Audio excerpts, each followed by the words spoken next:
गरिमा, स्वागत है आपका दस्तक लाइव में। आइए बढ़ते हैं भोपाल की खास खबरों की ओर। गृह मंत्री नरोत्तम मिश्रा का बयान। कोरोना के 10 नए केस आए, 16 ठीक हुए, 162 केस एक्टिव हैं, 70 से ज्यादा टेस्टिंग की जा रही है। राहत की खबर। गृह मंत्री नरोत्तम मिश्रा का बयान। आज कहीं भी रेस्क्यू नहीं चल रहा है, लोग कैंप में हैं, 2000 से ज्यादा लोग। श्योपुर ग्वालियर में बारिश की संभावना है। कमलनाथ के हाईवे दौरे पर साधा निशाना। कमलनाथ हाईवे पर चलते हैं, हवा हवाई है, तभी जनता ने हवा में उड़ा दिया। जब वो गए कहीं पानी नहीं था गांव में। हवाई जहाज से चलते हैं, रोज पानी देखते होंगे। इस उम्र में कौन सी दिव्य दृष्टि से देखा कि पानी भरा है गांव में। एयरपोर्ट टू एयरपोर्ट देखा कमलनाथ ने। कमलनाथ बताए विदेशी बादाम और काजू कहां बांटे। हवाई दौरे के दौरान कहीं भी जमीन पर नहीं उतरे। विभीषिका का कैसे अनुमान लगाएंगे जब किसी से मिले नहीं, बढ़ देखी नहीं। ये पब्लिक है, सब जानती है, कभी ग्राउंड पर जाओ तो पता चले। कांग्रेस की विधायक दल की बैठक पर बोले, चर्चा करें, हंगामा नहीं। सदन बुद्धिबल देखना चाहता है, बाहुबली के लिए नहीं। ये युवा कांग्रेस के घेराव पर बोले। दिग्विजय बैरिकेडिंग पर चढ़ते हैं, बाढ़ में बुजुर्ग जा रहे हैं, युवा करें, बुजुर्गों को आशीर्वाद लेने के लिए रखें। टास्क फोर्स को लेकर बोले, टास्क फोर्स बनाई और बैठक भी की। ये शिवराज की सरकार है, जनता के बीच जाने में देरी नहीं करती।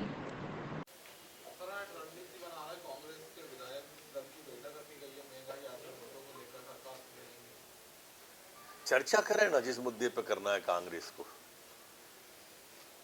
हंगामा ना करें, हम तो बस इतनी प्रार्थना करते हैं। गुण दोष के आधार पे आप चर्चा करो, ये सदन चर्चा के लिए है।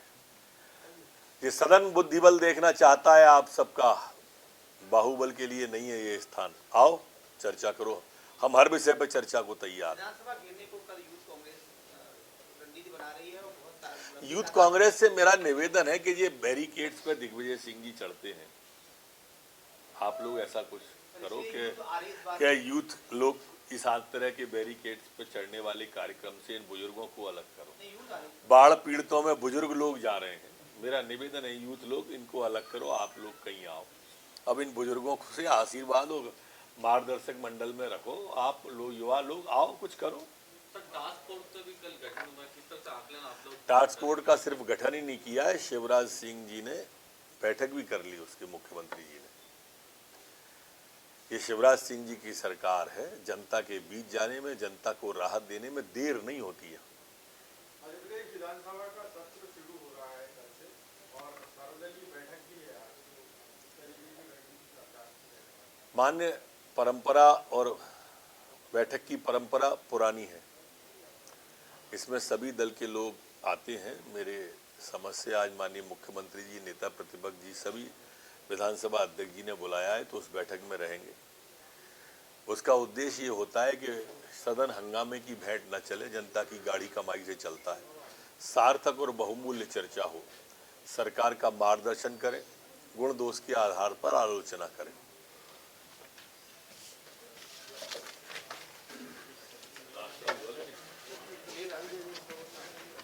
दादा शनि का जन्मदिन है।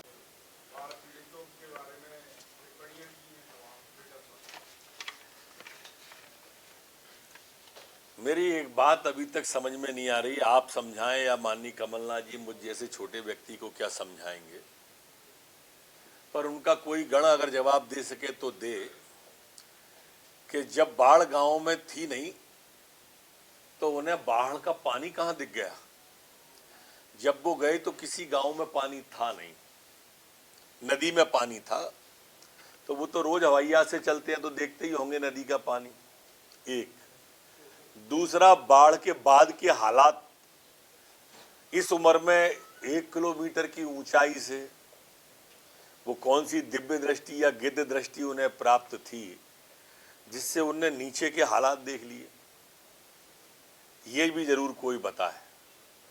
तीसरा, एक भी बाढ़ पीड़ित से मिले नहीं, नॉट ए सिंगल मैन, एक भी गांव में गए नहीं।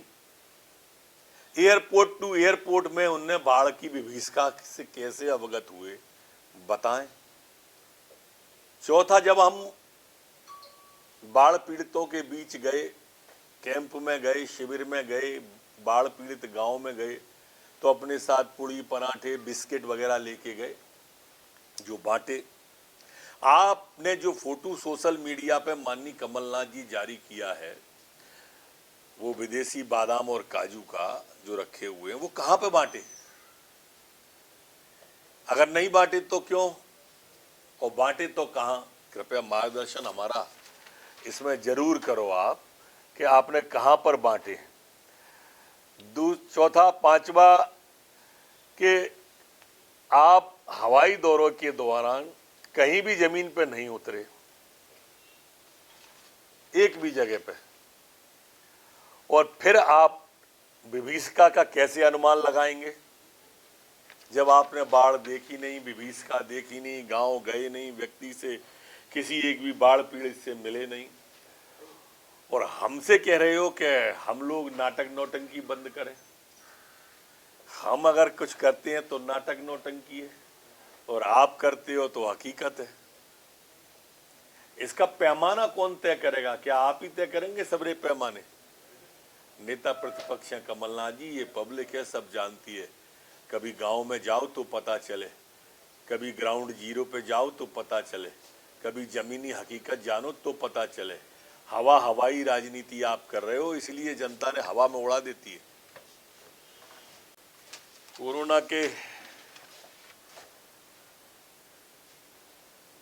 क्षेत्र में लगातार हम नियंत्रण करे हुए हैं। कोरोना के कल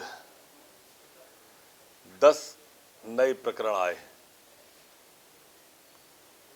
जबकि ठीक होकर घर पर जाने वाले 16 लोग हैं। मध्य प्रदेश में एक्टिव केस 162 वर्तमान में है। संक्रमण दर हमारी 0.014% है, और कल हमने सैंपल 71,228 पूरे के पूरे प्रदेश में लिए थे। हमारे सैंपल की संख्या में हम 70,000 से कमी नहीं लाएंगे। जहां भी कोरोना सर उठाता मिलेगा उसका फन कुचलने की कोशिश करेंगे। एक बात समझ अभी तक नहीं आ रही है कि केरल में, महाराष्ट्र में इतने केस बढ़ रहे हैं, अब इतना हल्ला क्यों नहीं है? मध्य प्रदेश, उत्तर प्रदेश में बढ़े तो इतना हल्ला था। ये जिज्ञासा जरूर है, कभी न कभी आप लोग शांत करेंगे, ऐसी उम्मीद करता हूं। एक मैं बता दूं कि आज कहीं भी रेस्क्यू ऑपरेशन बाढ़ का नहीं चल रहा है। 237 राहत शिविर हमारे हैं, और 14,000 लोग अभी उनमें कैंपों के अंदर हैं। आज मुरैना, शिवपुरी, अशोकनगर और श्योपुर में बारिश की संभावनाएं हैं। हाँ,